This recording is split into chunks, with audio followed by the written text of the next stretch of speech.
자, 이제 간의 학습 조건 모형을 좀 보겠습니다. 학습 조건 모형 같은 경우에는 학습자 내부에서 학습이 일어나는 과정에 좀 초점을 맞추고 있어요. 그래서 그 학습이 결과적으로는 아무튼 학습이라는 거는 그 학습자 내부에서 일어나는 과정이잖아요. 선생님이 아무리 가르친다고 해도 학습자가 학습을 제대로 안 하면 학습이라는 게 그 과정의 결과물을 도출할 수가 없죠. 그래서 그런 측면에서 이제 그 학습을 어떻게 촉진할 수 있느냐, 여기에 조금 여기에 좀 초점을 맞춘 그런 이론이 되겠습니다. 일단은 여기 보시면 내적으로 촉발되면서 어떤 결과물이 딱 도출이 되면은 그게 다음 학습을 위해서 쓰이죠. 그래서 그러니까 우리가 이제 선수학습 요소 이런 것들이 잘 갖춰져 있는지 이런 것들 우리가 보는 거 아니에요. 그래서 여기 보시면 이 결과물이 다음 단계의 투입물이 된다, 이렇게 얘기를 하는 겁니다. 자, 그런데 이것들이 어떤 그 선택적 지각이라는 어떤 과정을 거쳐서 우리가 정보를 획득을 하는데, 그러한 선택적 지각을 위한 어떤 여러 가지 장치들이 있죠. 교육적 장치들이 보시면 밑줄 치는 거라든가, 이 볼드책, 굵은 글씨를 써놓는다든가, 아니면 이렇게 기울임꼴 이런 걸 쓴다든가. 일반적으로 우리나라에서는 기울임꼴은 잘 안 쓰죠. 기울임꼴은 잘 안 쓰고 이제 이거는 서구 영미권에서 이런 기울임꼴을 많이 쓰는데, 이제 여러분들도 원서를 보셨으니까 아시겠지만 이게 대학교 수준에서 사용하는 원서들에는 또 기울임꼴이 그렇게까지 많이 쓰이지는 않아요. 여러분이 제일 많이 기울임꼴을 볼 수 있는 거는 그 사이테이션 할 때 있잖아요. 사이테이션 할 때 그 논문 제목이나 단행본 제목을 이렇게 기울임꼴을 싹 이렇게 해놓는 게 있죠. APA 스타일로 이제 그 각주를 작성을 할 때, 그 사이테이션 할 때는 그런 식으로 많이 하는데요. 아무튼 뭐 그렇게 합니다. 뭐 시카고 스타일이나 그 MIT 스타일 이런 건 저도 잘 모르겠어요. 자, 아무튼 학습자의 어떤 학습을 지원하기 위해서 외부에서 주어지는 어떤 여러 가지 정보의 어떤 그 순서, 그것들이 바로 이 수업이라는 거예요. 그래서 여기 보시면 수업은 학습자의 학습 과정을 지원하기 위해서 외부에서 주어지는 일련의 계획적 절차다. 그런데 결과적으로는 외부에서 주어진 게 뭐예요, 결국엔? 정보죠, 정보. 그게 이제 학습 내용만이 학습 정보가, 학습과 관련된 정보가 아니죠.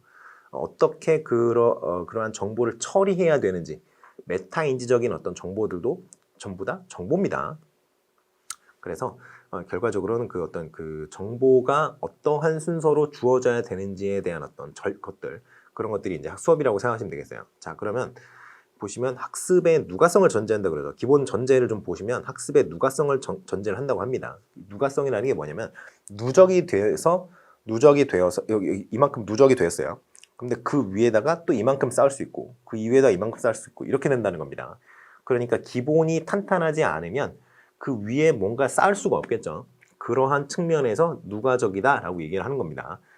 자, 그리고요, 학습을 학습력이라는 용어로 정의한다고 하는데요. 이 학습력이 뭐냐면 학습의 영역이에요. 학습의 영역. 학습을 할 수 있는 그 영역, 학습이라는 과정을 통해서 처리할 수 있는 그 데이터를 처리하는, 여러 가지 정보를 처리하는 그 영역의 넓이를 바로 학습력이라는 용어로 정의를 한다는 겁니다. 이게 왜 그러냐면 학습 영역이 어느 정도로 형성이 되어 있느냐에 따라서 학습자가 학습을 할 수 있는 그 여지가 결정이 되기 때문에 학습력으로 정의를 하는 거예요. 그래서 학습력은 환경적인 자극과 학습자의 인지 과정을 통해서 형성이 됩니다. 여기서 획득된다라고 했는데요. 뭐 획득이라고 해도 뭐 상관없고 형성이라고 해도 상관없고 아무튼 뭐 그렇게 된다는 거죠. 그래서 학습이 결과적으로는 뭐냐면 그 학습을 뭐 이렇게도 정의할 수 있고 저렇게도 정의할 수 있는데 결과적으로는 어떤 변화가 나타났을 때 여기 보시면 성향이나 능력이 변화가 일어났다고 그랬죠. 변화가 나타난 것이 쭉 지속이 되면 학습이 일어난 거예요. 그렇잖아요. 근데 그 여기 성향이나 능력, 요게 어떤 측면에서의 어떤 성향이나 능력의 변화인가요? 어떤 측면에서의 변화예요, 결국엔? 보시면 외부로부터 주어진 자극을 변형시키는 그런 어떤 정보 처리 과정에서의 성향 또는 능력, 이게 변화했을 때 학습이다라고 얘기하는 거예요. 그렇게 생각하시면 되겠습니다. 그래서 여기 뭐 쭉쭉 다른 얘기가 나오는데 중요한 것들은 그런 것들이다, 이렇게 얘기하시면 되겠습니다. 그래서 정의가 잘 되면 학습이 잘 이루어진 거죠. 그렇게 생각하시면 되겠어요. 자, 그리고 여기서 보시면 또 학습 전이가 누가적 학습 모형의 핵심이다라고 얘기했죠. 학습 전이 핵심 여기 나오고. 그래서 이제 학습의 전이가 잘 일어난다는 거는 학습이 잘 이루어지고 잘 형성이 되었다. 그 어떤 그 스키마 이런 것들이 잘 형성이 되었다. 이렇게 해석을 한다는 거예요. 자, 그래서 뭐 수직 전이, 수평 전이 이런 거 있는데 쭉 읽어보시면 되고요. 자, 그러면 수업과 수업 사태를 보시겠어요? 자, 우리가 학습이라는 거를 얘기를 했었잖아요. 학습. 그렇죠. 학습이 뭐라 그랬어요?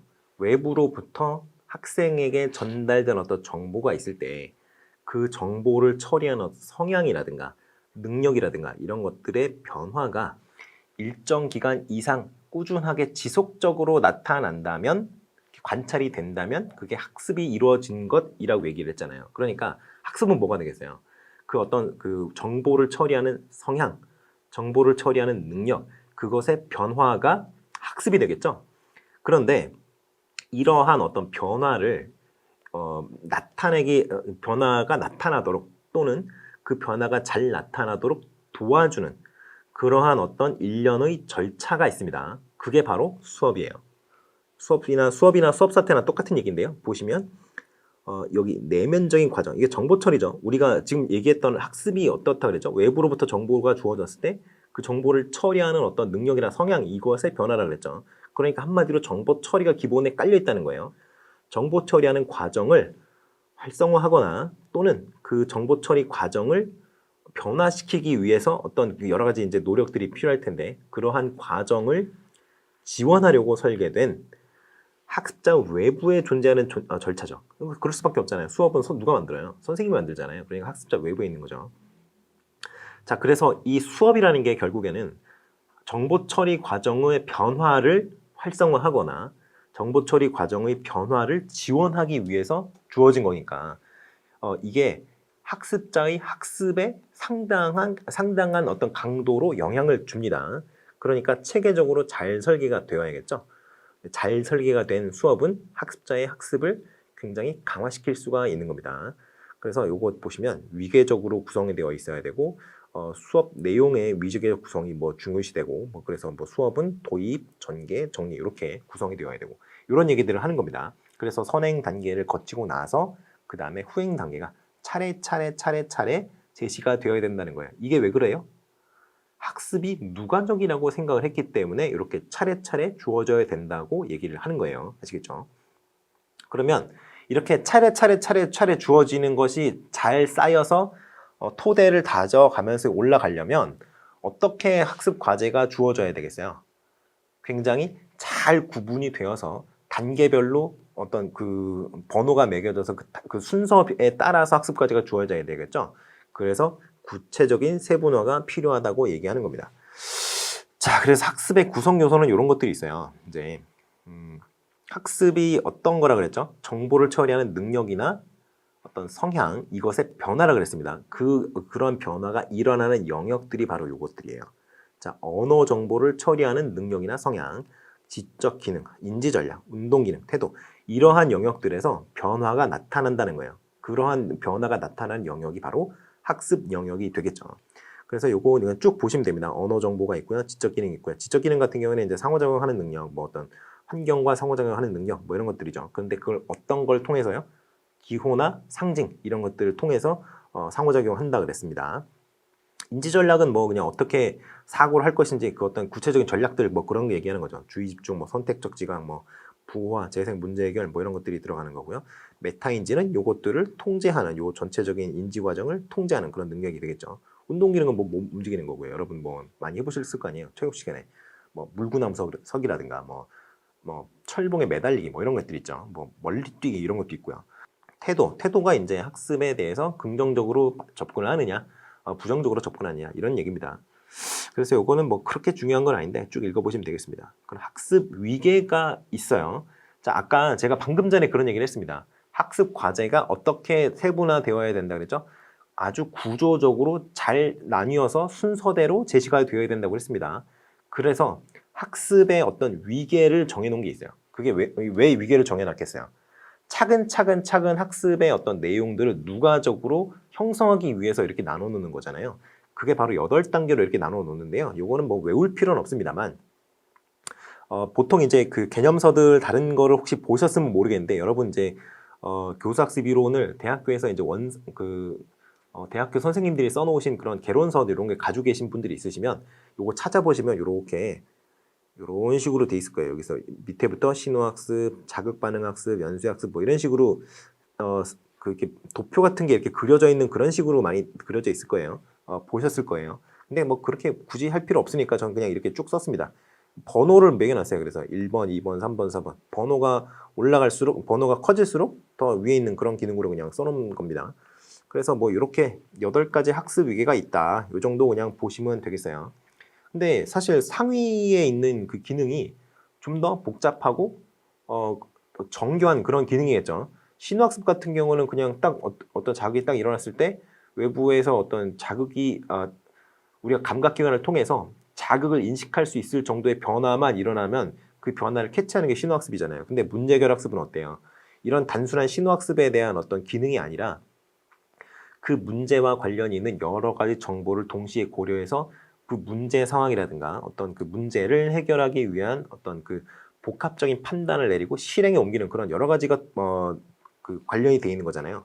훨씬 고차원적인 기능이죠. 그렇게 생각을 하시면 되겠는데요. 일반적으로 학교에서는 어디가 중요하냐면 이 부분이 중요해요. 여기 개념 학습, 원리 학습, 문제 해결 학습. 우리가 가만히 생각을 해보시면 교과서에 지금 제가 써놓은 책도 그렇잖아요. 일단 뭐가 들어가요? 개념이 들어가죠. 개념이 들어가고 그리고 원리 같은 거, 그 개념을 어떻게 적용할 것인지에 대한 어떤 기본적인 원리 이런 것들이 들어가고요. 마지막으로 여러분들이 이제 그 어떤 교육학 논술을 쓸 때 필요한 것들은 그런 여러 가지 개념들을 동시적으로 고려를 해서 어떤 문제가 딱 주어졌을 때 그 문제와 관련 있는 개념들을 쭉쭉쭉 소환을 해서 요렇게 잘 섞어가지고 그걸 대답으로 뿅 내놓으면 다 맞는 뭐 그런 거가 되지 않겠어요? 그래서 이 6, 7, 8번 요 세 가지가 좀 중요하다 이렇게 말씀드릴 수 있을 것 같아요. 학교 교육에서는. 자, 학습의 조건이 있습니다. 우리가 지금까지 얘기했던 것 중에 좀 핵심 개념을 잠깐 또 다시 리바이벌을 해보자면 학습이라는 개념이 있었죠. 그리고 그 학습을 돕거나 학습을 발생시키기 위해서 외부에서 주어지는 절차가 있다 그랬어요. 그게 뭐예요?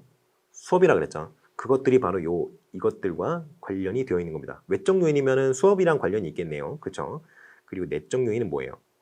뭐랑 관련이 있겠어요? 학습이랑 관련이 있겠죠. 이렇게 차근차근 여러분이 따라오시면서 보셔야 돼요.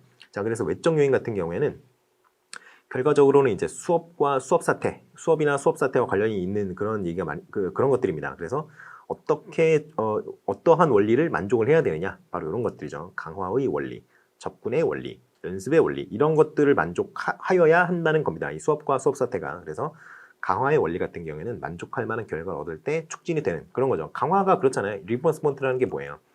어떤 행동을 했을 때 그 행동에 대해서 적절한 보상, 긍정적인 보상이 주어진다면 그 행동의 어떤 그 행동의 빈도, 현출 빈도 이런 것들이 올라간다는 거잖아요. 그런 의미죠.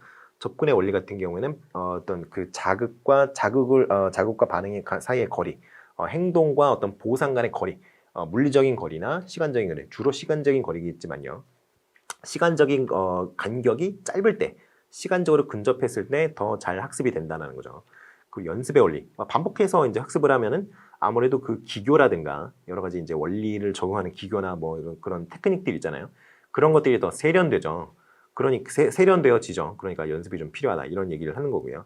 자, 내적 요인은 학습과 관련된 얘기라고 제가 말씀드렸습니다. 일단은 학습 사태를 통해서 드러난다라고 얘기를 하죠. 그러니까 그래서 내적 요인은 그 정보가 처리되는 과정과 이제 관련이 되어 있는 건데 어떤 것들이 있느냐?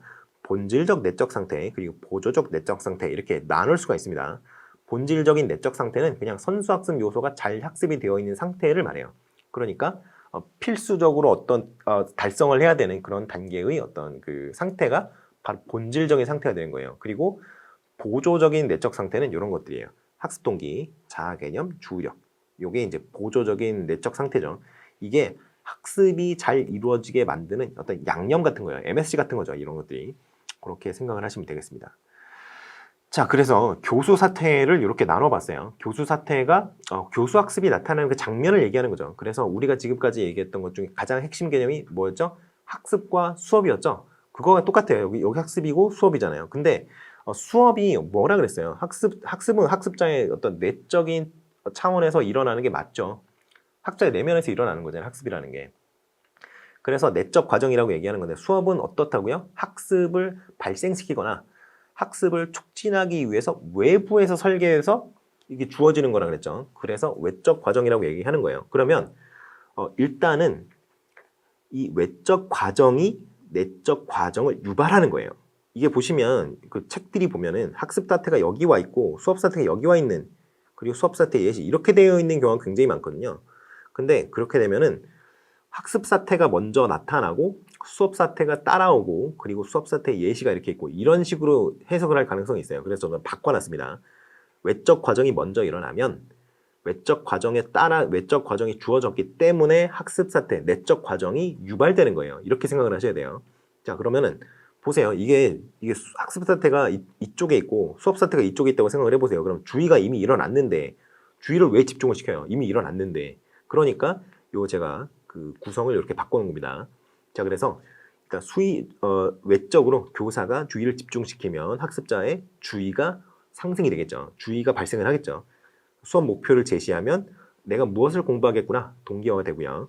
그리고 선수지식, 그러니까 사전에 알고 있었던 그 선수 학습 요소 있잖아요. 그런 것들이 야 너네 이런 거 배운 적 있지? 이렇게 얘기하면서 아이들에게 어떤 기억의 재생, 기억의 인출 이런 것들을 이제 시키면 아이들이 이렇게 저 뇌리 저쪽에 있던 어떤 그 기억이 날락말락 그러고 있었던 거지 이제 어떻게 되겠어요? 장기 기억에서 작업 기억으로 뿅 하고 나오겠죠. 그래서 재생 또는 인출이라고 얘기하는 거고요. 자, 그러면 이게 이제 학습 준비 단계였다고 한다면 이제 본격적으로 학습을 하는 단계예요. 수업을 하는 단계죠.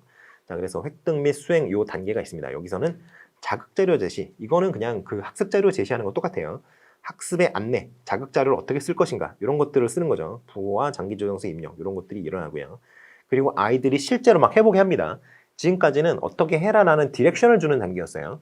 자, 그래서 애들이 성취 행동 유도 2단계로 오면은 애들한테 시키는 거죠. 자, 이제 니네가 해봐. 어떻게 하는지 알았지? 니네가 해봐. 이렇게 되는 거죠. 여기서 그러면은 아이들이 반응을 보이게 됩니다.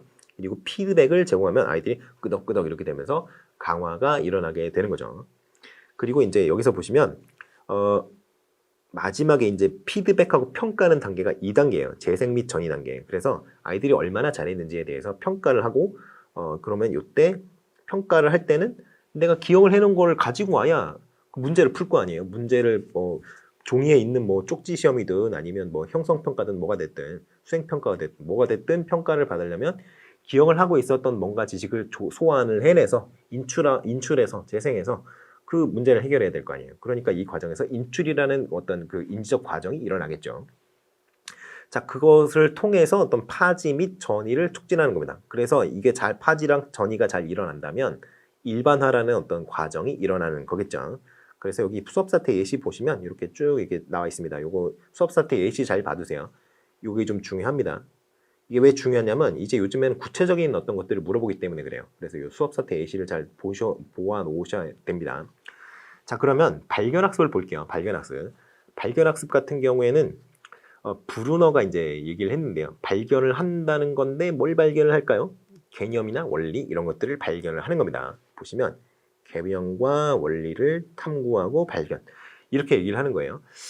그래서 아이들이 개념과 원리를 발견할 수 있나요? 근데 솔직히 말해서 여러분 가만히 생각을 해보세요. 아이들은 전문가가 아니에요. 이런 개념이나 원리들은 사실 이미 예전에 우리 선배들 인간으로서의 어떤 인간의 종의 어떤 쭉 종의 그 멸종 주기를 쭉 생각을 해봤을 때 우리 인간이라는 호모 사피엔스라는 종이 나타났을 때부터 쭉 우리가 어떤 지식들을 쭉 누적을 시켜왔잖아요. 그것들은 보면은 굉장히 뛰어난 누군가가 뭔가 개념이나 원리를 발견해서 그것들을 추상화 구체화의 단계를 거침으로써 개념이나 원리를 딱 구현을 해놓은 거란 말이죠. 그런데 이런 천재들이나 가능했던 그런 것들을 아이들이 과연 발견할 수 있겠냐 이 말이죠. 그래서 발견할 수 없습니다. 일반적으로. 그렇기 때문에 아이들이 실제로 발견하는 게 아니고요. 이렇게 이미 발견되어 있는 개념이나 원리를 차근차근 따라가면서 그런 개념이나 원리를 발견할 때 그런 천재들, 그런 어떤 전문가들이 사용했던 여러 가지 인지적 방법, 그리고 메타 인지적인 방법 그것들이 바로 유목화 능력이라고 하는 건데요. 그런 유목화 능력을 획득하도록 만드는 거예요, 결국에. 그래서 이거는 그냥 진짜 발견이라고 하기보다는 안내된 발견이라고 생각하시는 게 좋습니다.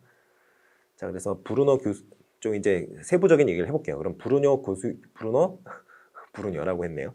브루노 교수 이론의 4대 구성 요소라는 게 있습니다. 그래서 보시면 학습 경향성, 계열화, 지식의 구조, 강화 이렇게 되어 있는데 이 지식의 구조는 우리가 나선형 교육 과정 있죠. 그거랑 똑같아요. 그거예요.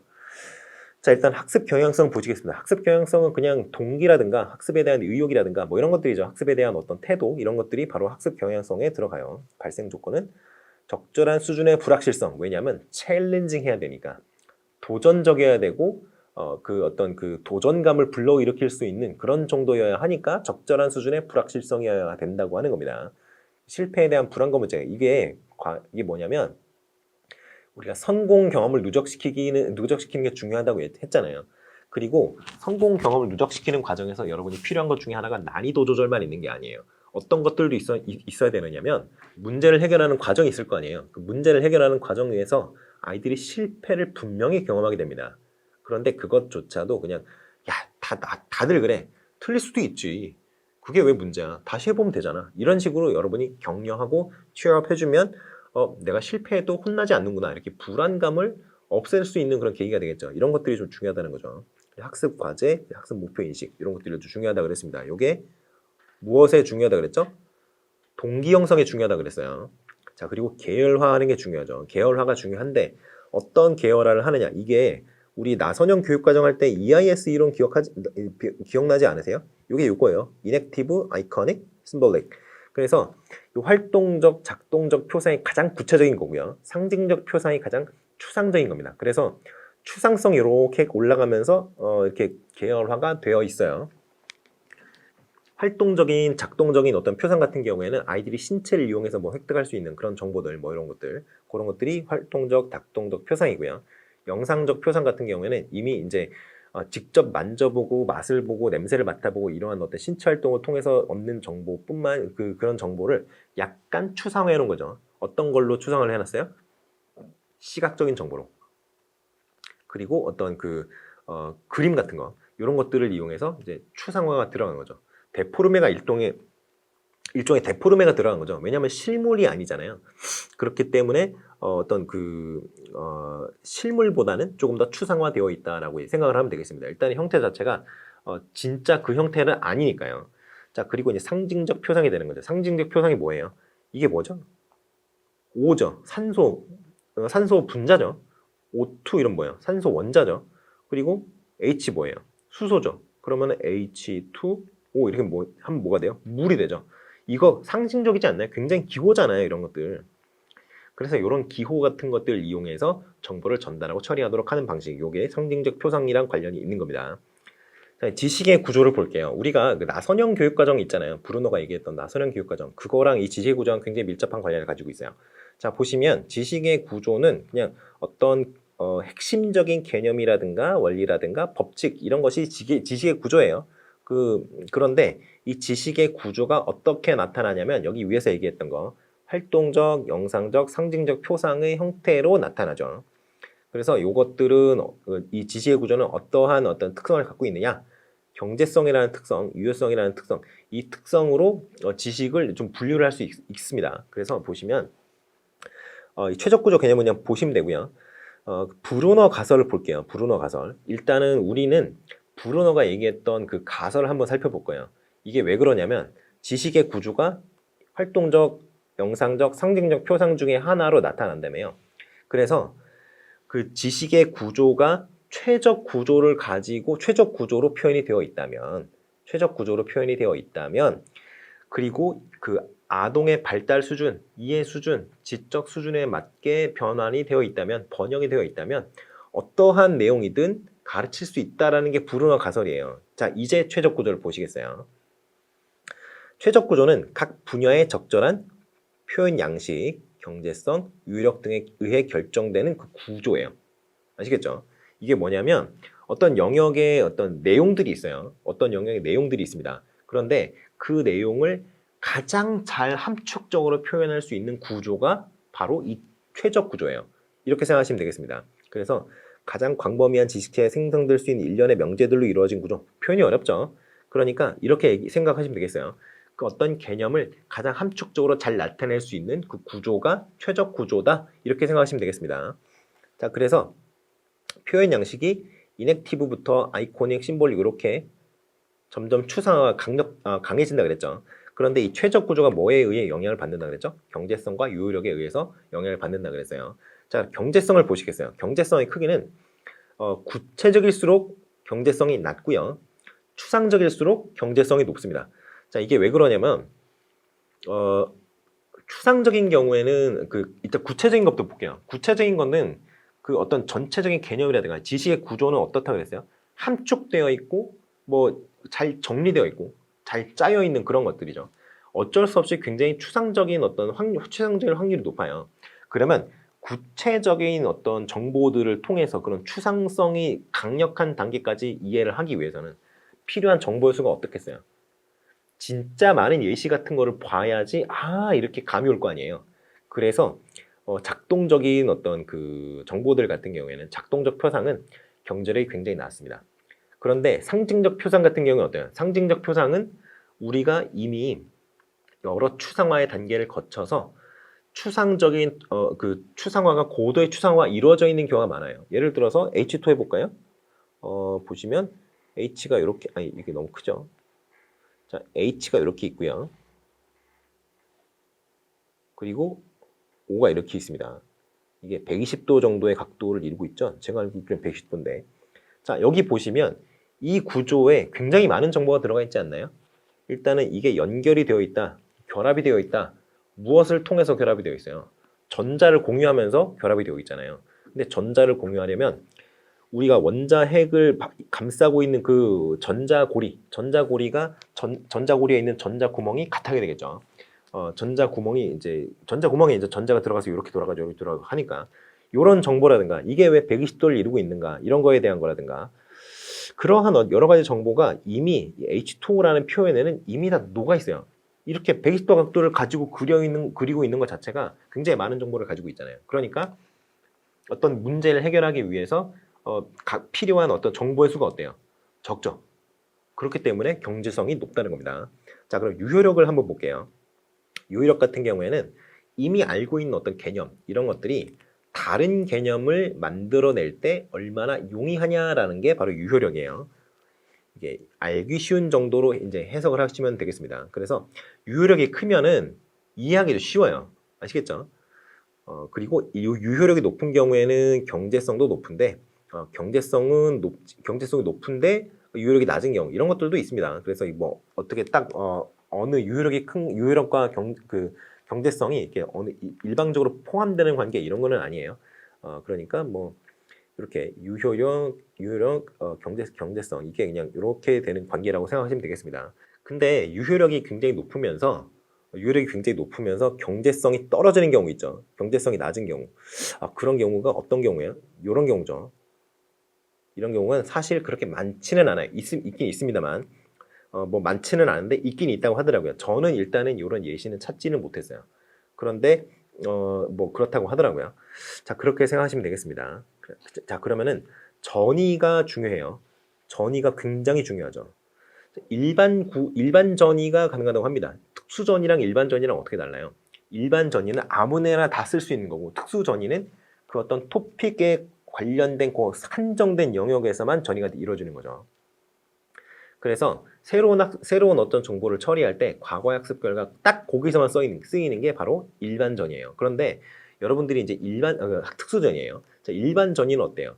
여러분이 이제 학습을 통해서 쭉 형성을 해낸 어떤 일반적인 지식이라든가 이런 것들이 여러 군데 쓰일 수 있다면 그게 일반전이라고 얘기를 하는 겁니다. 예컨대 어떤 문제를 해결하기 위해서 여러분이 여러 가지 이제 그 경험을 했을 거예요. 그런데 그 과정에서 이제 가장 우리가 문제 해결 과정에서 일반적으로 우리가 뭘 가장 먼저 하나요? 문제에 대한 정의부터 시작을 하게 되죠. 근데 이거 일반적으로 다른 어떤 문제 상황이 여러 가지가 있다고 하면은 A 문제를 해결할 때 그 문제를 해결할 때 문제의 정의부터 우리가 시작을 했을 텐데 B라는 전혀 관련이 없는 문제 상황에도 이거 적용할 수 있나요? 문제의 정의부터 시작한다. 적용할 수 있나요? 적용할 수 있죠. 그러니까 이런 경우에는 일반 전이가 일어나는 겁니다. 그래서 일반 전이와 지식의 구조, 이거는 뭐 이렇게 한 교과를 이루고 있는 기본 개념의 상호 관련된 체계를 학생들이 효과적으로 이해하는 경우 일반 전이가 가능해진다. 요게 이제 아무데나 다 적용할 수 있는 그러한 전이기 때문에 일반 전이라고 얘기하는 거예요. 자, 강화는 뭐 핵심적인 원리인데 행동주의에서 굉장히 핵심적인 어떤 학습 원리죠. 그런데 이제 이 강화가 아무거나 아무 때나 쓰이면 안 되고 학습자의 발달 수준에 맞춰서 쓰여야 된다고 얘기를 해요. 자, 그래서 학습 초기에는 외적인 어떤 동기 유발 방법으로서 강화가 주어지는 것이 바람직하죠. 그런데 학습이 어느 정도 진행이 되었을 때는 내적인 동기 유발로 동기 유발의 어떤 방법이 전환되는 것이 바람직하다라고 얘기를 합니다. 그리고 어떠한 정보가 주어졌을 때 더 효과적이냐? 바로 학습에 대한 어떤 정보, 학습의 어떤 그 형성적인 그 정보들이 있죠. 이 정도까지는 네가 형성해야 되는 어떤 이해의 수준이 이 정도인데 지금 어느 정도까지 왔어? 이 정도까지 왔으면 굉장히 잘한 거야. 그러니까 앞으로 이런 부분에 대해서 조금 더 학습을 해보면 원하는 수준까지 도달할 수 있을 거다. 이런 식으로 어떤 그 형성적인 정보를 제공하면은 굉장히 학습 동기가 많이 향상이 되죠. 왜냐하면 학습의 방향이 잡히잖아요. 그렇기 때문에 뭐 이렇게 형성적인 정보를 함께 제공하는 것이 좋겠다. 이렇게 얘기할 수 있겠습니다. 자, 그래서 발견학습 자체가 이렇게 이제 발견학습 본체로 한번 넘어갈게요. 발견학습은 그냥 여기 그렇죠? 여기 대상 간에 존재하는 유사점, 차이점을 찾아서 관계를 짓는 게 발견이에요. 그래서 귀납 추리에 가깝다. 이렇게 일견하시면 되겠습니다. 근데 탐구적 발견 이렇게 휴리스톡 이렇게 얘기를 했는데요. 이게 기본적으로 어떻다 그랬죠? 아이들이 원리나 개념 이런 것들을 스스로 어떻게 만들어내기는 쉽지 않아요. 천재지 그렇게 하면. 그런데 보통은 우리는 천재가 아니잖아요. 그렇기 때문에 이미 다른 사람들이 만들어 놓은 형성해 놓은 여러 가지 어떤 원리라든가 개념이라든가 이런 것들을 그 사람들이 그 원리와 개념을 만들어낼 때, 발견할 때 사용한 어떤 여러 가지 인지적인, 메타인지적인 그런 방법이 있을 거 아니에요. 그런 방법을 아이들이 획득하고 학습할 수 있도록 하기 위한 것이 이 발견학습입니다. 그래서 제가 얘기했던 게 이 안내된 발견이라고 얘기하는 거예요. 자, 그래서 여기 보시면 개념이나 원리를 발견하는 능력을 신장하는 것이 목표예요. 개념이나 원리를 발견하도록 하는 게 아니고요. 그 원리를 발견하는 능력을 올려주는 게 발견학습의 목표입니다. 여기 비구조화된 발견, 요거는 개념이나 원리를 스스로 발견하는 발견학습인데 이거는 진짜 발견이죠. 진짜 발견. 그런데 일반적으로 우리가 발견학습에서 얘기하는 그 발견은 주로 안내된 발견에 해당을 합니다. 비구조화된 발견 같은 경우에는 전문가들이 하는 발견이에요. 근데 전문가가 아니니까요, 아이들은. 그래서 요거가 좀 더 포커스를 맞춰야 된다. 이렇게 생각하시면 되겠습니다. 자, 그래서 발견학습의 단계가 있어요. 일단 문제제기 및 명료화, 사례 수집 및 관찰 수행. 그러니까 어떤 발견을 하기 위한 자료들을 모으는 거죠. 근데 그런 자료들을 쭉 모았으면 자료들 간의 어떤 그 관계성이라든가 어떤 그 자료 간에 나타나는 어떤 상호 의존성 이런 것들을 분석을 할 수가 있겠죠. 그래서 그거를 보고 일단 가설을 만들어냅니다. 가설. 그리고 가설 검증을 하죠. 가설 검증에서 우리가 뭐 그런 걸 보잖아요. 귀무 가설인지 뭐 그 대립 가설인지 이런 걸 보고 뭐 귀무 가설이 맞으면 가설을 잘못 쓰여서 이렇게 되는 거고 대립 가설이 맞으면 내가 이렇게 짱이지 이렇게 되는 거죠. 그래서 그렇게 여러 가지 가설 검증 과정을 거치면 우리가 가설을 검증한 가설을 가지고 뭐 적용을 한다거나 일반을 한다거나 이렇게 할 수가 있겠죠. 자, 그러면 이게 발견학습 관련된 요인들이 있습니다. 이런 것들이 관련이 있으니까요. 쭉 보시면 되겠어요. 발견학습의 의의가 뭐냐? 발견 자체가 굉장히 쾌감을 주는 행위죠. 야, 내가 이걸 알아냈어. 너무 기쁘죠. 그래서 발견이라는 그 어떤 행위, 발견이 잘 되었을 때 그거 자체가 어떤 보상의 기능을 하죠. 그렇기 때문에 내재적 동기를 굉장히 강화하는 것도 있고요. 학습자가 스스로 자신의 유능감을 느낄 수 있는 그런 어떤 계기가 됩니다. 그리고 이제 발견을 할 때 여러 가지 굉장히 추상적인 사고 과정을 많이 거치고요. 한 번에 발견이 잘 되는 게 아니죠. 그러니까 이런저런 굉장히 여러 가지 인지적 과정을 거치게 돼요. 그러한 여러 가지 과정을 거치다 보니까 당연히 시간도 많이 걸릴 거고요. 그리고 여러 가지 이제 그 학습자의 어떤 지적인 자극을 학습자가 지적인 자극을 많이 받게 돼요. 그러다 보니까 파지도 잘 되고 일반적인 어떤 전이도 잘 이루어지는 그런 장점이 있습니다. 그런데 문제가 뭐냐? 시간이랑 비용이 너무 많이 들어요. 그리고 모든 지식을 발견해야만 하는 것도 아니죠.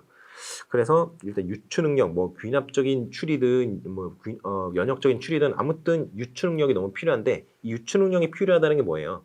결과적으로는 고지능자들에게 굉장히 유리한 어떤 학습 형태가 될 수 있겠죠. 자, 그래서 이제 발견 학습이 적절치 않다 이런 것들도 있고요. 그리고 시간과 비용이 많이 든다는 게 바로 이겁니다. 자료 준비가 진짜 시간이 많이 걸려요. 애들이 그 어떤 적절한 스텝을 따라오면서 발견을 하게 우리가 유도를 해야 되는데 안내를 해야 되는데 이 자료가 굉장히 쉽지가 않죠. 자료 준비가 진짜 오래 걸리니까 그러한 어떤 그리고 자료가 적절한 자료가 없는 경우도 굉장히 많이 있고요. 그래서 이런 한계가 있다 이렇게 말씀드릴 수 있을 것 같습니다.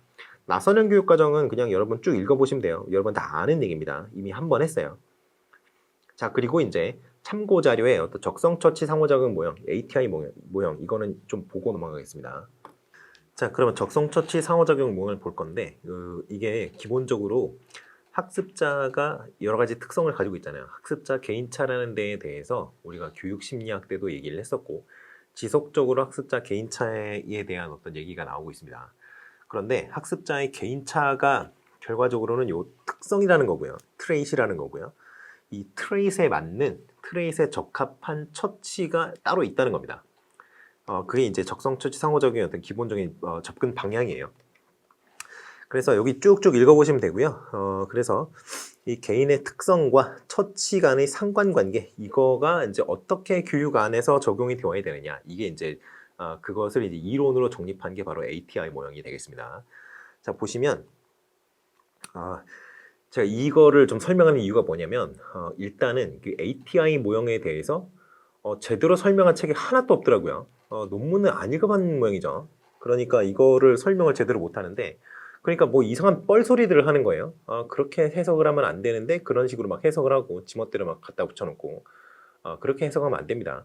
ATI 모형 같은 경우는 이렇게 해석하는 거예요. 저처럼 해석하는 게 맞게 해석하는 겁니다. 일단은 좀 보시죠. 그래서 개인의 특성과 처치 간의 상관관계가 존재한다라는 측면은 어느 정도 다들 지적을 하고 있는 것 같아요. 그 점이 핵심이기는 하니까요. 자, 보시면 그래프를 제가 원래 그 본 논문에서 따왔어요. 자, 보세요. 자, 트리트먼트 A, 이거 처치 A죠. 처치 B가 있습니다. 그리고 여기 특성 A가 있고요. 특성 B가 있어요. 이거는 굉장히 이상적인 어떤 그 형태의 그 적성 처치 간의 어떤 관계죠. 그런데 이게 어떤 의미로 해석을 하셔야 되느냐면 자, 특성 A에 대해서는 처치 A가 이렇게 결과를 이렇게 내주는 거고 이렇게 그리고 특성 B에 대해서는 처치 B가 이렇게 결과를 딱 내주는 겁니다. 그런데 이게 무슨 뜻이냐? 학습자 A가 가지고 있는 특성에 딱 맞는 처치가 A가 있기 때문에 이렇게 핀포인트로 이렇게 딱 나온다는 거예요. 이것도 특성 B, B라는 학습자에 대해서 딱 B라는 학습자에 적합한 어떤 처치 B가 있기 때문에 이렇게 결과가 핀포인트로 딱 나온다는 겁니다. 굉장히 이상적인 경우죠. 각각의 학습자의 특성에 따라서 적합한 어떤 적절한 처치를 고른 케이스예요, 이거는. 그래가지고 그 완전한 어떤 개별 학습이 잘 이루어진 케이스가 바로 이 첫 번째 그림 1이라고 하겠습니다. 그런데 이렇게 되면 좋은데 일반적으로는 어떻게 되느냐 이런 식으로 돼요. 그냥 A라는 우리가 이제 과밀학급을 우리가 보통 가정을 하잖아요. 과밀학급이 뭐예요? 선생님 한 명이 케어해야 되는 학생의 수가 너무 선생님이 적절한 케어를 줄 수 있는 그런 그 학습자의 수가 어느 정도 있는데 선생님 능력에 따라 다르겠죠, 그거는 물론. 그런데 그 어떤 범위를 벗어나서 너무 많은 학생들이 한 학급에 존재하는 경우가 과밀 학급이라고 우리가 얘기를 하잖아요. 일반적으로 우리나라 같은 경우나 예전 이 적성처치 상호작용 모형, 이 ATI 모형이 제기되었을 때 그때 시점에 어떤 미국이나 똑같이 과밀학급 상황이었습니다. 그렇기 때문에 일반적으로는 이렇게 핀포인트로 어떤 특성의 학습자 특성에 적합한 처치를 따로따로 제공해 주는 것이 굉장히 어려웠어요, 이 시절에는. 그래서 일반적으로 그냥 하나의 처치를 가지고 모든 학생들에게 다 적용을 해버리게 됩니다. 근데 가만히 생각을 해보니까 A를 적용했을 때는 학습자 A는 더 그 교육의 효과성이 더 높게 나오겠죠. 이렇게 더 높잖아요. 그런데 학습자 B 같은 경우에는 원래 트리트먼트 B를 적용해야지 더 높은 그 학업 성취도라든가 그 교수 효과성이 나올 거 아니에요. 그런데 이렇게 B를 적용해야 마땅한데 과밀학급 상황이니까 일반적으로 선생님들은 전반적으로 봤을 때 효과성이 더 높은 처치 하나를 선택해서 그거를 모든 아동들에게 적용할 수밖에 없겠죠. 그렇잖아요. 시간이 한정되어 있잖아요. 몸은 하나고. 그러니까 이렇게 전반적으로 봤을 때 사실 B는 B 학생한테는 B를 적용하는 것이 더 맞는데 A를 그냥 적용해버릴 수밖에 없다는 얘기입니다. 그래서 이렇게 일반적으로는 이렇게 B, A 이렇게 두 가지 선택지가 있다고 하면은 그냥 전반적으로 더 어떤 결과가 더 높은 거. 예를 들어서 여기서는 이제 A가 전반적으로는 더 더 교육 효과성이 높기 때문에 그냥 A를 선택한 게 케이스죠. 이게 바로 그 현실적인 어떤 적성 처치가 나타나는 적성에 따른 어떤 그 처치가 나타나는 그 모습입니다. 한마디로 말해서 완전한 개별 학습이 이루어지는 게 아니고 적절히 그냥 평균적으로 봐서 전체적으로 효과성이 제일 좋은 거 이거를 선택하게 된다는 거예요. 자, 그렇게 생각을 하시면 되는데 일반적으로 이제 우리가 어떤 처치를 사용할 것인가 이거는 이제 페이오프 보수랑 관련이 있습니다. 보시면 그림 3은 적성과 보수의 관계를 3포도로 나타낸 것이다. 그러면 이게 뭐냐면요. 여기 보시면 A가 요만큼의 어떤 A라는 특성을 가진 사람한테 A라는 처치를 썼으면 이렇게 결과가 나온다 그랬잖아요. 근데 사실은 이게 이렇게 나온다는 거죠. 확률적으로 여기가 딱 맞는 게 아니고요. 여기 어딘가에서 이제 교육 효과성이 결정이 된다는 거예요. 여기서. 그래서 이걸 가만히 생각을 해보면 애티튜드 그러니까 이게 특성이 여러 가지가 있을 때 특성의 정도가 적합한 정도가 이렇게 쭉 있다고 하면은요. 그러면 이거를 옆으로 쭉 늘어놓는다고 생각을 해보세요. 그러면은 이렇게 여기 이렇게 범위로 이렇게 나오잖아요. 그러면 이 페이오프의 정도가 낮은 데서부터 높은 데까지 이렇게 쭉 나오겠죠. 여기도 보면은 낮은 데서부터 높은 게 쭉 있잖아요. 그런 식으로 나온다는 거죠. 그렇게 해서 사실은 이제 이 평균 여기 화살표 요거는 이제 평균적인 적성과 평균적인 보수에 대한 어떤 그런 마크고요. 자, 그래서 일반적으로 이제 고정적인 어떤 모집단을 가정을 했을 때 그 모집단의 최대 평균 보수를 도출하는 어떤 그 처치를 찾거나 이게 무슨 소리냐면 그 집단이 어떤 학습 집단이 있을 때 학습 집단에 적용을 했을 때 가장 효과성이 일반적으로 높은 그 처치를 찾는다는 거예요. 이렇게 하거나 어떤 고정적인 처치에 대해서 보수 함수의 기울기가 최대가 되는 적성을 찾고자 한다. 이 보수 함수의 기울기, 이게 기울기가 최대가 되는 이러한 적성을 찾고자 한다는 겁니다. 그런데 어떤 두 가지 처치, 지금 처치 A랑 처치 B가 있었다 그랬죠. 근데 보수 함수의 케이스가 여러 가지로 나타날 수 있죠. 여기서 같은 경우에는 이렇게 A가 무조건 다 높았잖아요. B보다. 그런데 사실은 이렇게 나타날 수 있잖아요. A가 이렇게 되고 B가 이렇게 될 수 있잖아요. 사실 그죠? 이거 같은 경우에 현실적인 적성 처치가 이렇게 된다고 얘기를 했었는데 여기 B가 이상적인 적성 처치가 이루어진 경우에는 B라는 특성을 가진 사람에게 가장 적절한 어떤 트리트먼트 처치 B가 이렇게 효과성이 높은 경우가 있을 수 있잖아요. 그러니까 여기가 아니라 여기 있을 수 있다고요. 효과성이. 그러면 요거는 어떻게 이어져야 되겠어요? 사실 이렇게 이어져야 되겠죠. 그렇잖아요. 그러면 B 학생에 대해서는 A를 적용하는 게 아니라 B를 적용하는 게 더 맞단 말이에요. 그렇잖아요. 그러한 의미에서 이렇게 교차하는 거를 그려놓은 겁니다. 그러면 이런 경우에는 어떻게 하는 것이 좋겠는가? 사실 요 보세요. 우리가 교육의 효과성을 어떻게 계산해야겠어요? 이 그래프에서 면적으로 계산하는 게 맞잖아요. 이게 특성의 어떤 특성 값이라고 한다면 이 교육 효과성은 결과적으로는 이 각각의 값에 대한 어떤 페이오프 종속 변수의 어떤 값으로 나타날 텐데 이게 결과 이렇게 많이 나타날 거 아니에요. 이렇게. 그러면 각각의 값이니까 결과적으로는 이렇게 적분을 해서 이 면적의 넓이를 도출하면 B라는 처치를 적용을 했을 때 이 범위에서 이 범위에서 이 범위까지 T1이라고 하고 T2라고 할게요. T1에서 T2라는 이 범위 내에서 B라는 처치를 적용했을 때 교육의 효과성이 어떻게 나타나느냐? 바로 여기에서부터 여기까지의 어떤 그 그래프와 수평축 간의, 수평축이라는 건 여기선 독립변수인 거죠. 독립변수를 나타낸 축과 그리고 그 그래프 간의 어떤 그 면적, 사이의 면적, 이게 바로 그 여기 T라고 했을 때 T1에서 T2까지 요 T1이라는 어떤 그 특성값과 T2라는 특성값, 요 사이에 있는 특성들에 대해서는 이 보수가 여기로 이렇게 나타나니까 결과적으로 적분하면은 이 면적이잖아요. 이 면적이 바로 교육의 효과성이 되겠죠. 그럼 여기까지는 이렇게 나타나요. 그러면 이 위에 이 T2라는 지점부터는 T라고 하면 안 되겠군요. 여기. 아무튼 A라고 하고 여기 B라고 하죠. 그냥 A라고 B라고 하고요.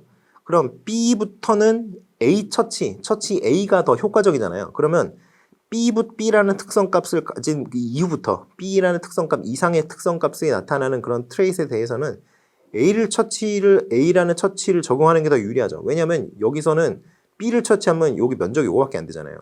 근데 A를 처치한 면적이 어떻게 돼요? 이렇게 되잖아요. 이게 더 크잖아요. 그러니까 이 경우에는 A를 처치하는 게 더 효과적이겠죠. 그런데 처치가 A랑 B만 있는 게 아니죠. 처치에는 A랑 B랑 C 이렇게 여러 개가 있을 수 있잖아요. 이것도 똑같이 이렇게 나타날 수 있어요. 이렇게 보시면 이렇게 교차가 되고 있죠. 그러면 요거 교점을 한번 살펴볼까요? 여기 교점이고 여기 교점이잖아요. 그러면 여기 원점이고 A랑 B 이렇게 해봅시다. 그럼 원점에서 A라는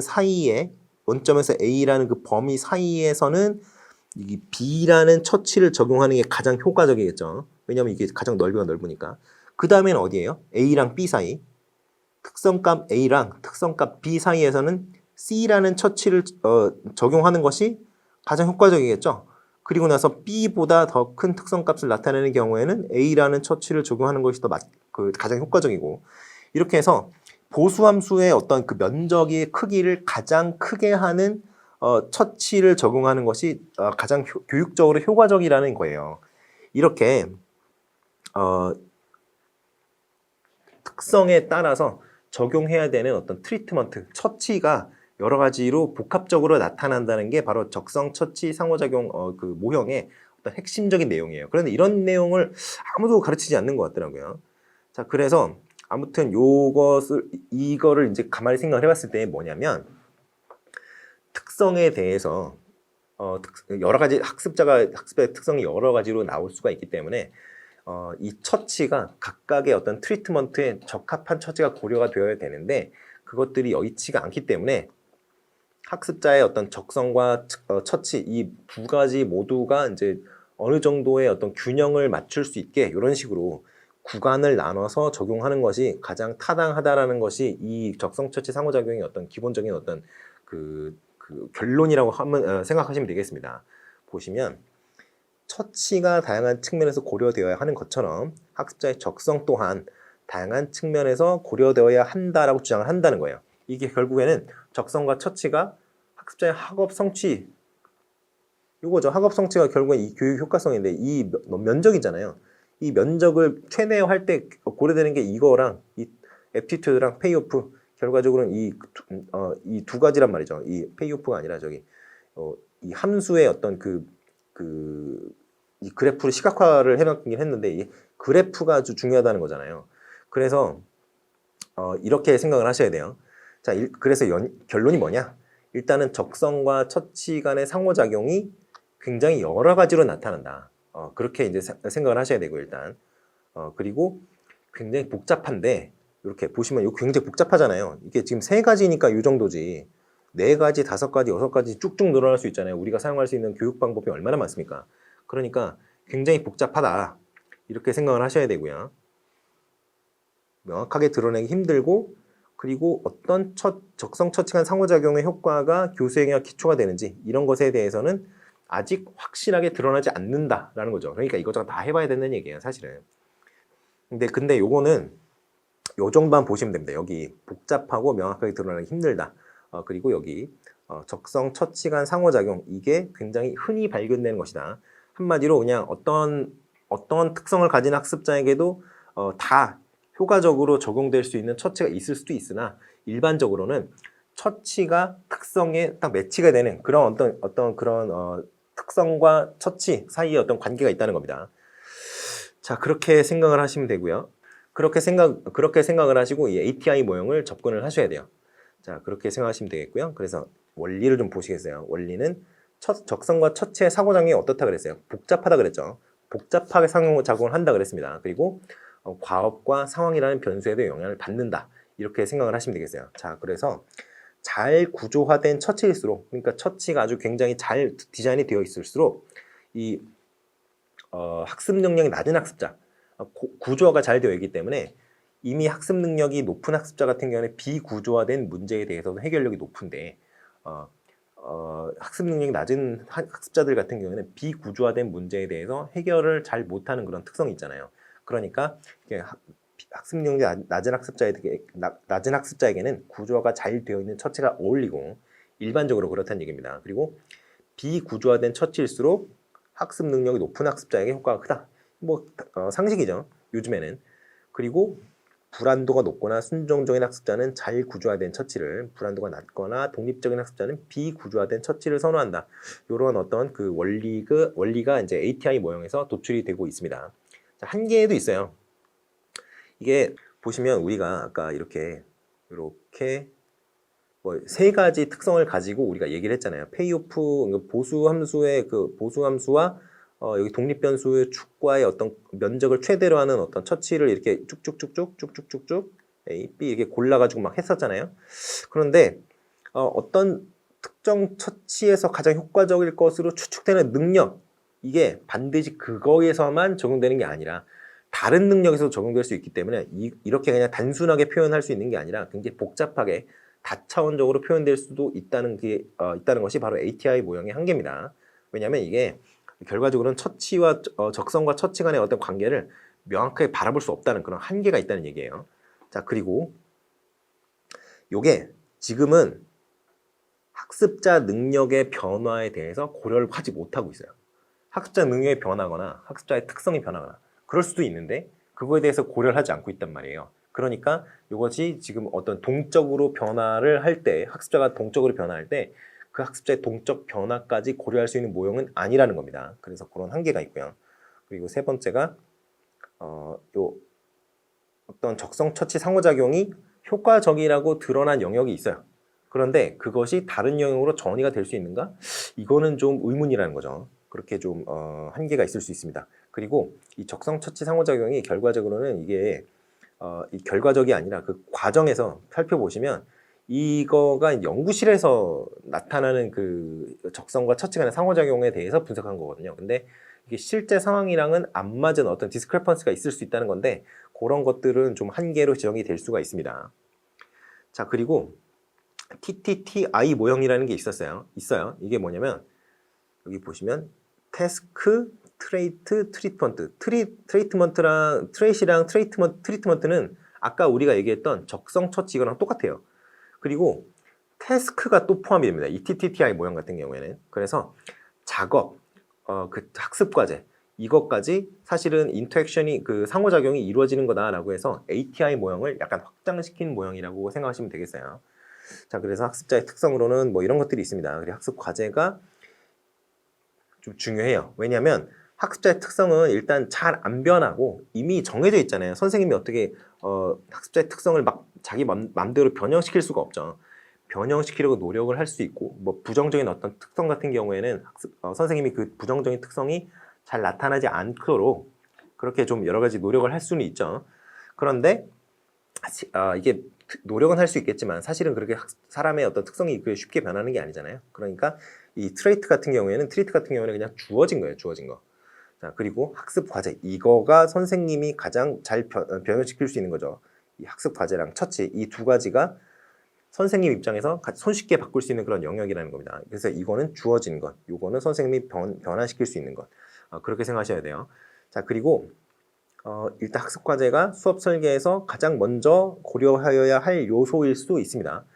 이 처치 같은 경우에는 학습 과제에 대한 어떤 아이들의 그 문제 해결 과정 이런 것들을 보면서 슬슬슬 조정을 할 수 있는데 학습 과제는 일단 학습이 잘 이루어질 것이라는 어떤 추측을 추측을 밑에 깔고 그 어떤 여러 가지 내용들을 잘 구성해 놓은 게 학습 과제니까.